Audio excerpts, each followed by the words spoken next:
د شپې چې کله موږ ویده کېږو او اووه پېرې سورة القدر ووایو د دې په ویلو باندې به موږ ته څه میلاویږي داسې څه به موږ ته میلاویږي د دې په ویلو باندې چې انسان هغې سوچ هم نشي کولی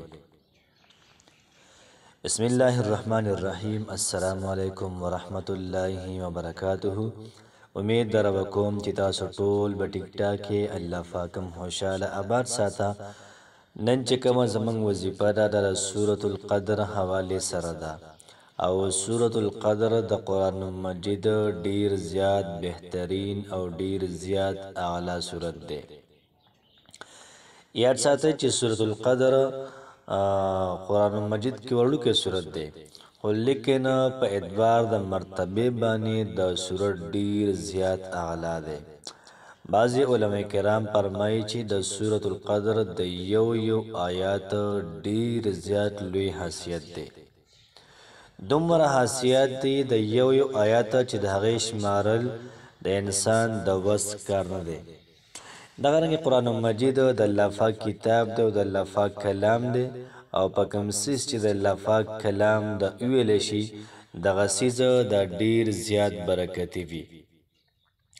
فرمایي چې کوم سړی د سورة القدر دا تلاوت کوي الله پاک به د انسان ته څلور انعام ورکړي یو انعام به الله پاک انسان ته دا ورکړي چې د انسان روزي دا به ډیره زیاته پراخه وي داسې به نه وي چې د سړي سره پیسې ختمیږي یا داسې به نه وي چې دوی که به لوږه راځي دوی که به پاقه راځي نه بالکل داسې به نه وي الله پاک به انسان ته روزي ورکړي بې فنا روزي به ورته ورکړي دغه رنګه دویمه فایده دا شوله چې الله پاک به د انسان د سترګو څومره مسلې مسایل دي دا ټول مسایل به الله پاک دا لر کړي ختم یې کوله یاد ساتئ چې د سترګو جمله مسایل چې څومره دی نظر د لرې دی خراب دی نږدې خراب دی سترګې سوځي سترګې اوښکې کوي چې څومره مسایل دي دا ټول مسایل دا به اوس الله پاک محترمو دا حل کړي دغه رنګه درېیمه فایده دا شوله چې د فالج څومره خطرناک مرض دی الله پاک به د انسان د فالج د بیمارۍ نه دا وساتي کله کله د انسان خوله کږه شي کله لاسونه کږه شي کله څه وشي کله څه وشي والله پاک به انسان فالج ته محترمو دا نه ورکوي بالکل تر مرګه پورې به صحیح سالم وي او دغه رنګې څلورم نمبر فایده ده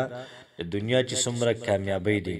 دا ټولې کامیابۍ به الله پاک د انسان ته ورکوي نو یاد ساتئ چې د کامیابۍ د امتحان هم راتلی شي د کامیابۍ د رشتې هم راتلی شي ښکلې مزیدار اعلی ځای کې الله پاک له رشتې وکړي دغه رنګې کامیابي دا په هر څه کې محترم ژوند دی او په ژوند کې چې کوم ځای کې ته فتح غواړې کوم ځای کې نصرت غواړې کوم ځای کامیابي غواړې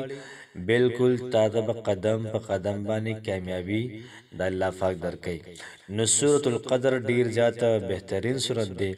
نو کله موږ ماسوتن اوده کېږو نو سورة القدر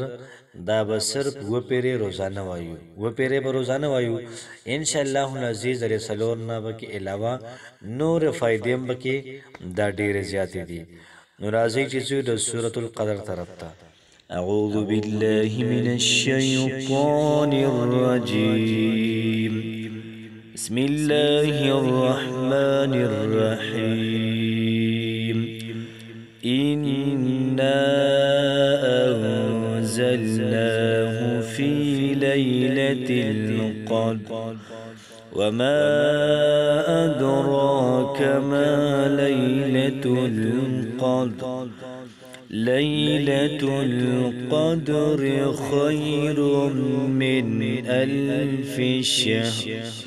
تنزل الملائكة والروح فيها بإذن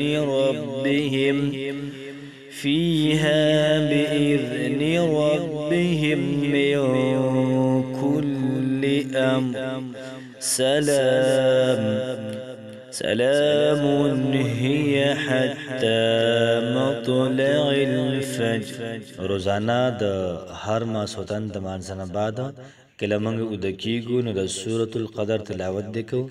انشاءالله العزیز تاسو به دې سورت کرشمات او معجزات دا به وینئ